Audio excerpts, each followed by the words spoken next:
Hello बच्चों, मैं विजय दीक्षित स्वागत करता हूं आपका अपने YouTube channel the Galaxy of accountancy में। आज की इस वीडियो में हम करने वाले हैं अपने क्लास 11 का चैप्टर नंबर 7 की शुरुआत। चैप्टर नंबर 7, जैसा कि मैंने आपको बताया था कि चैप्टर नंबर 8 कंप्लीट होने के बाद में हम चैप्टर नंबर 7 की शुरुआत करेंगे, जो आपके लिए काफी ज्यादा इजीस्ट हो जाएगा। यहां पर तो हम सिर्फ कहते हैं इंट्रोडक्शन जानेंगे। क्या जानेंगे? इंट्रोडक्शन। किसके बारे में? यहाँ पे इंट्रोडक्शन होगा पूरा हमारे चैप्टर के बारे में। उसके बाद में इसका जो नेक्स्ट वीडियो होगा उससे वहां से प्रैक्टिकल प्रॉब्लम क्या हो जाएंगे हमारे पास, शुरू हो जाएंगे। तो सबसे पहले देखिए इंट्रोडक्शन शुरू करते हैं। हमारे पास जो चैप्टर है, चैप्टर का जो नाम है क्या दे रखा है यहाँ पे? Origin of transaction. ये ओरिजिन है किसका? ट्रांजेक्शन का। Source of document and voucher, जिसके अंदर हम क्या दो चीज पढ़ने वाले हैं, source of document and voucher. अगर आपको ये चैप्टर बहुत ब्रीफली समझना है तो यहाँ पे इसी चैप्टर को दो पार्ट में डिवाइड करना पड़ेगा। कितने पार्ट में? दो पार्ट में। पहला पार्ट जो हमें बताया किसके यहाँ पे, सोर्स डॉक्यूमेंट के बारे में। किसके बारे में बताएगा? Source document. वहीं पर दूसरा पार्ट पार्ट हमें बताएगा वाउचर के बारे में। देखिए वाउचर का हम इंट्रोडक्शन तो कर लेंगे, लेकिन प्रैक्टिकल प्रॉब्लम नेक्स्ट कहते हैं उसमें वीडियो में करेंगे। यहां पर जो सोर्स डॉक्यूमेंट है इसका कोई प्रैक्टिकल प्रॉब्लम नहीं होगा, ये पूरा थ्योरेटिकल फेस है हमारे पास। यहां पर ये थ्योरेटिकल प्लस में यहां पर क्या है हमारे पास साथ में, ये हमारा न्यूमेरिकल फेस भी है। ज्यादातर जो क्वेश्चन बनता है यहां पर, या तो इसमें से कोई एक थ्योरी पूछ ली जाती है, या फिर सीधा यहाँ पे वाउचर्स का आपसे फॉर्मेट बनवा के आपसे एक प्रैक्टिकल प्रॉब्लम कराया जाता है। तो सबसे पहले देखिए मैं पहला पार्ट पढ़ता हूं यहाँ पे, सोर्स डॉक्यूमेंट। हमारे पास अगर सोर्स डॉक्यूमेंट देखे जाए तो हमारे पास टोटल 7 टाइप के सोर्स डॉक्यूमेंट है, जो आपको यहाँ पे लाइन से दिख रहे हैं। हम कहते हैं सोर्स डॉक्यूमेंट कितने पार्ट में डिवाइड करते हैं? यहाँ पे 7 पार्ट में। जो कि हमारे पास पहला पार्ट क्या है? Cash memo. ठीक है। दूसरा पार्ट है हमारे पास इनवॉइस। तीसरा हमारे पास क्या है? Receipt. Fourth pay in slip. Fifth debit note. Six credit note and 7 cheque. तो यहां पर हम इन सब पॉइंट्स के बारे में जानने वाले हैं। सबसे पहले जैसे मैं यहां पे बात करूं कैश मीमो के बारे में। किसके बारे में? Cash memo. अब ये कैश मीमो क्या है? जब भी कोई ट्रांजेक्शन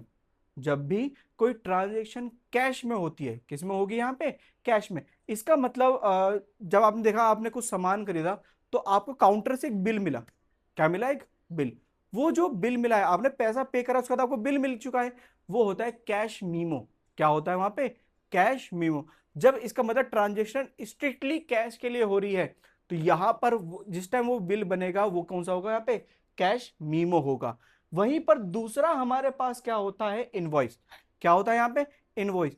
जब यहां पर सेल या परचेज तो हो रही है, ठीक है, लेकिन यहाँ पे क्रेडिट ट्रांजेक्शन हो रही है। क्या हो रही है? Credit transaction. देखो कैश मेमो कब हुआ? जब गुड्स का कहते हैं गुड्स एंड सर्विस का सेल एंड परचेज हुआ, वो भी कैश किसमें? In cash, strictly in cash. वहीं पर इनवॉइस में क्या है? गुड्स एंड सर्विस की ट्रांजेक्शन तो हुई यहाँ पे। क्या? गुड्स एंड सर्विस हमारे पास परचेज सेल तो हुआ, लेकिन क्या हुआ? In credit. तो उस टाइम जो बिल बनता है वो हमारे पास कौन सा बनता है? यहाँ पे इनवॉइस। क्या बनेगा यहाँ पे? इनवॉइस। मैं लिखता हुआ भी चलता हूं यहाँ पे, कैश मेमो कब बनेगा? गुड्स एंड सर्विसेज परचेज या फिर सोल्ड इन कैश, तब बनेगा कैश मेमो। वहीं पर गुड्स एंड सर्विसेज परचेज या फिर सेल इन क्रेडिट, तो उसके लिए भी जो बिल बनेगा वो क्या होगा? यहाँ पे इनवॉइस। क्या होगा यहाँ पे? इनवॉइस। जैसे मैं यहाँ पे फॉर एग्जांपल समझता हूँ, आपने कोई ऑर्डर करा ऑनलाइन में, आपने कोई ऑर्डर करा। देखो ज्यादातर बिल हमें ऑनलाइन ऑर्डर में मिलते हैं। आसपास जो किराना स्टोर होते हैं इन पे बिल नहीं मिलते, या फिर मार्ट वगैरह में मिलेंगे। ये बिग बास्केट वगैरह के इसमें चले जाओ, या फिर हमारे पास ये स्मार्ट पॉइंट वगैरह है, ये भी आजकल बंद से हो रहे हैं। तो यहाँ पर हमें क्या मिलते हैं? बिल मिलते हैं। तो जब भी देखो मैं कहता हूँ ऑनलाइन से समझते हैं। यहाँ पे आपने अमेजोन से कुछ सामान मंगाया, आपने पैसा पहले ही पेड कर दिया। पैसा क्या कर दिया? पहले ही पेड कर दिया। वहां से जो बिल बनकर आ रहा है वो क्या है? Cash memo. क्या है वहां पे? Cash memo. आप पैसा पे कर चुके हो। वहीं पर अगर आपने कहते हैं सामान मंगा लिया सीओडी पर, किस बनाया? सीओडी पे। क्या जो सीओडी पे सामान देने आता है वो बिल तुरंत बना के देता है आपको? नहीं, वो बना बनाया बिल लेकर आता है वहां से। तो वो जो बिल होता है वो क्या होता है? वहां पे इनवॉइस होता है। क्यों? क्योंकि आप पेमेंट करोगे, अभी क्या करो? पेमेंट करोगे। तो यहाँ पे कैश मेमो और इनवॉइस के बीच में आपको डिफरेंस तो पता लग गया होगा। अब चलते हैं रिसिप्ट्स के बारे में। किसके बारे में? रिसिप्ट के बारे में। आप बैंक गए हो, बैंक में जब आप पैसा पे करते हो, क्या करते हो? पैसा पे क्यों करोगे? आप अपने अकाउंट में डिपॉजिट करते हो ना। अकाउंट में जैसे ही डिपॉजिट करते हो तो आपको एक स्लिप भरनी पड़ती है। क्या भरनी पड़ती है? स्लिप। आप स्लिप जैसे ही भर कर देते हो तो वो आपको आधी स्लिप अपने पास रखते हैं, आधी स्लिप आपको दे देते हैं। वो जो आधी स्लिप आपको दी है, एविडेंस दिया नहीं, वो होता है रिसिप्ट। क्या होता है यहाँ पे? रिसिप्ट। इसका मतलब रिसिप्ट हमारे पास क्या है यहाँ पे? Return acknowledgement. ठीक है। क्या होता है? Return acknowledgement. जो हमें कहते हैं एज अ रिसिप्ट, मतलब हमें एज अ एविडेंस मिलेगा कि हमने ये पैसा अपने अकाउंट में जमा करा है। वहीं पे आता है पे इन स्लिप। पे इन स्लिप, देखिए जब भी आप अकाउंट में पैसा डिपॉजिट करते हो तो पहले आपको जो स्लिप भरनी पड़ती है ना, देखो जो आपको वापसी मिली, फाड़ कर जो उन्होंने वापसी कर दी वो तो रिसिप्ट हो गई, लेकिन जो आपने स्लिप भरकर वहां पे जमा करी है वही हमारे पास क्या होती है? पे इन स्लिप। क्या होगा हमारे पास? वो पे इन स्लिप। आपने देखा है, आप बैंक बैंक में जाओ, आपको आपने कहा कि आपको अकाउंट में ना कुछ पैसा डिपॉजिट करना है, अपने ही अकाउंट में पैसा डिपॉजिट करना है। डायरेक्टली डिपॉजिट नहीं करते, वो कहते हैं कि जाओ और ये पर्ची भर के लाओ। जब आप वो पर्ची भर के लाते हो, दोनों साइड की भर के लाते हो, उसमें से वो एक पर्ची अपने पास रख लेते हैं। वो पूरी पर्ची क्या है हमारे पास? पे इन स्लिप। जब वो फाड़ के उसमें से एक रिसिप्ट आपको वापसी देते हैं, वो हमारे पास क्या होती है? रिसिप्ट की कैटेगरी में आता है। देखो ऐसे बहुत सारी रिसिप्ट हमारे पास, अगर ध्यान दो, आप एटीएम से पैसे निकालने जाओ, आपको एक वो पर्ची निकल के आती है, वो भी क्या है हमारे पास? रिसिप्ट है। तो यहां पर हमारे पास में रिसिप्ट और पेइंग स्लिप में आपको डिफरेंस पता लग गया।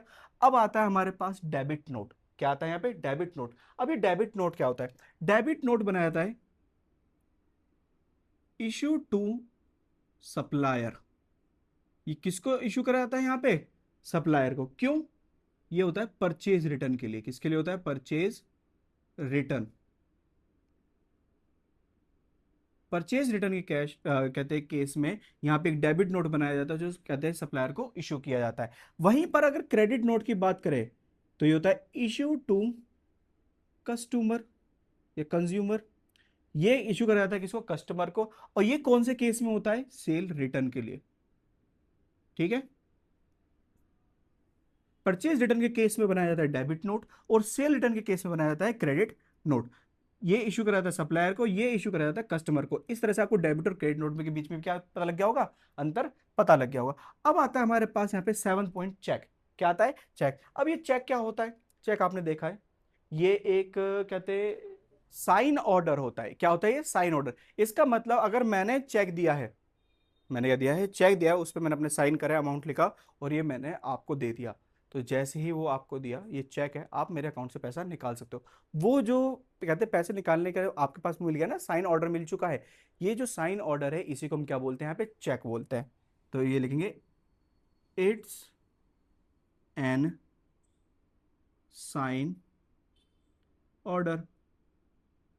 ये क्या है? हमारे पास एक साइन ऑर्डर है। इस तरह से हमारे पास यहाँ पे सोर्स ऑफ डॉक्यूमेंट क्या होते हैं?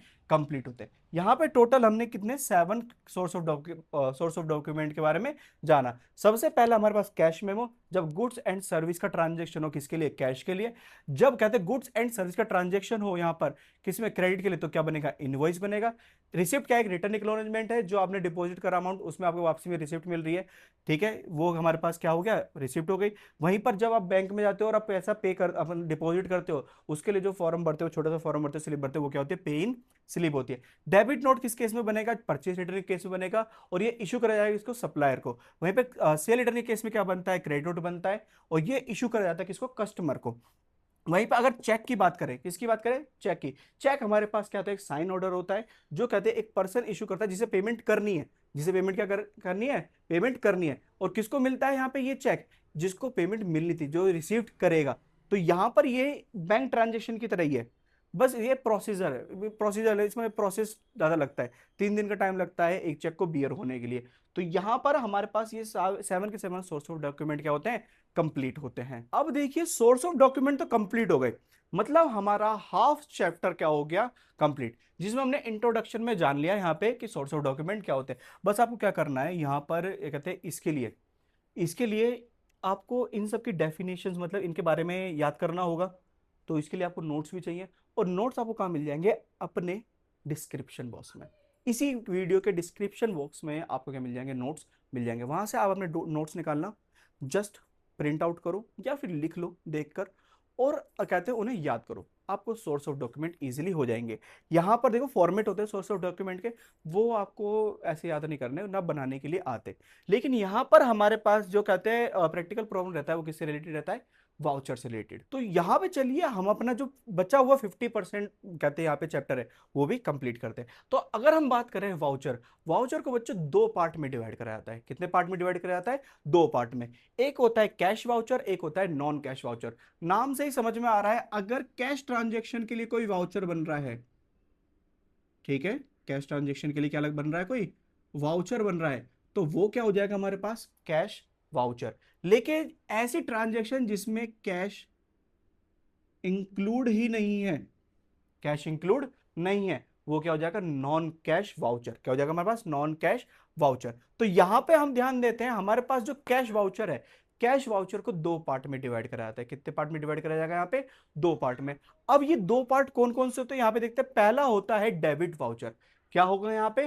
Debit voucher. अब ये डेबिट वाउचर क्या होता है इसके बारे में जानते हैं। जब जब हमारा जो कैश अकाउंट है, कैश अकाउंट क्या हो रहा है?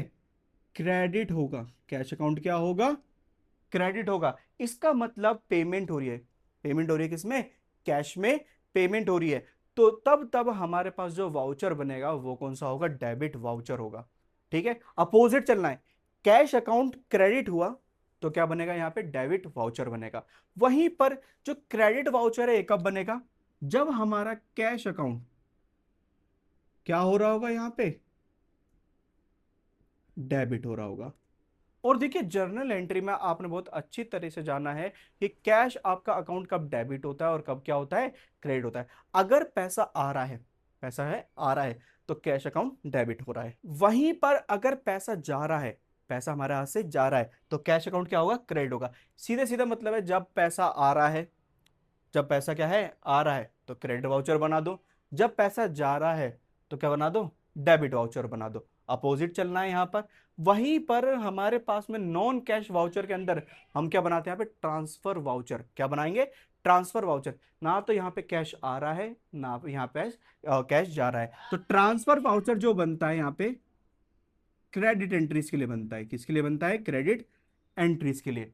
ठीक है, जैसे मैंने परचेज कर लिया गुड्स, किससे? यहाँ पे मोहन से, तो यहाँ पर हमारे पास ये क्या हो गई? Credit entry. क्या हो गई? Credit entry. तो यहाँ पे देखिए जो जर्नल एंट्री मैंने पढ़ी थी ना, हम वही पोस्टिंग करने वाले हैं। किसके अंदर? डेबिट वाउचर के अंदर, क्रेडिट वाउचर के अंदर और ट्रांसफर वाउचर के अंदर। इसका मतलब हम यहाँ पर तीन वाउचर पढ़ने वाले हैं। तीन वाउचर के फॉर्मेट भी करेंगे, लाइन बाय लाइन करेंगे। यहाँ पे सबसे पहले हम जानेंगे डेबिट वाउचर को, फिर क्रेडिट वाउचर को, फिर किसको जानेंगे? यहाँ पे ट्रांसफर वाउचर को। एंड देन उसके साथ में उनके क्या करेंगे? यहाँ पे क्वेश्चंस करेंगे। तो यहाँ पर हमारे पास में जो चैप्टर का पूरा इंट्रोडक्शन है ना, वो पूरा कंप्लीट होता है। चैप्टर का इंट्रोडक्शन पूरा क्या होता है? कंप्लीट होता है। जहां पर देखा जाए, सबसे पहले हमने किसके बारे में जाना था? यहाँ पे चैप्टर को आधा करके सोर्स ऑफ डॉक्यूमेंट के बारे में, जहां पे हमें 7 सोर्स ऑफ डॉक्यूमेंट देखने को मिले। उसके बाद जैसे हमारे सोर्स ऑफ डॉक्यूमेंट कंप्लीट हुए, ठीक है, उसके बाद हमने किस पे पहुंचे? यहाँ पे वाउचर्स के बारे में पढ़े। वाउचर्स भी हमारे पास यहाँ पे 50% वेटेज लेके बैठा हुआ है। प्रैक्टिकल प्रॉब्लम आपके वाउचर से ही निकलेंगे। वाउचर्स कौन से बनवाए जाएंगे? डेबिट वाउचर, क्रेडिट वाउचर और ट्रांसफर वाउचर। यहां पर ये पूरा चैप्टर क्या होता है? कंप्लीट। चैप्टर ब्रीफली कंप्लीट कराया जाता है। इसके बाद में अगर आपको अभी भी इस चैप्टर में कोई डाउट आ रहा हो, कोई इंट्रोडक्शन में डाउट आ रहा हो, तो आप जरूर कहते हैं, कमेंट में करके पूछ सकते हैं। लेकिन देखिए अगर क्वेश्चन से रिलेटेड डाउट है, वो तो मैंने अभी तक करा ही नहीं है ना यहाँ पे, वो जैसे मैं कराऊंगा उसके बाद अगर क्वेश्चन में प्रैक्टिकल प्रॉब्लम में डाउट है, चाहे वो डेबिट वाउचर में हो, चाहे वो क्रेडिट वाउचर में, ट्रांसफर वाउचर में, बेझिझक कमेंट करके पूछ लेना, आपको बिल्कुल क्लियर कराया जाएगा। और अगर डाउट ज़्यादा बड़ा होगा तो उस पर एक अलग से वीडियो बना दी जाएगी। सो होप सो स्टूडेंट आपको ये पूरा का पूरा चैप्टर क्या आया होगा, समझ में आया होगा। अगर आपको ये पूरा चैप्टर समझ में आया है तो बस अब आपको छोटा सा काम करना है, इस वीडियो का कर देना है लाइक कर देना है। वहीं पर आपके दोस्त भी सीख पाए क्या यहाँ पे source of document and vouchers के बारे में, तो इस वीडियो को अपने दोस्त के साथ क्या कर देंगे? शेयर कर देंगे। और अगर आप आज भी इस चैनल पर नए हैं या अभी तक आपने इस चैनल को सब्सक्राइब नहीं किया है, तो जल्दी से चैनल को सब्सक्राइब कर लीजिए ताकि आपको रेगुलर अपडेट मिलती रहे अपनी अकाउंटेंसी से रिलेटेड।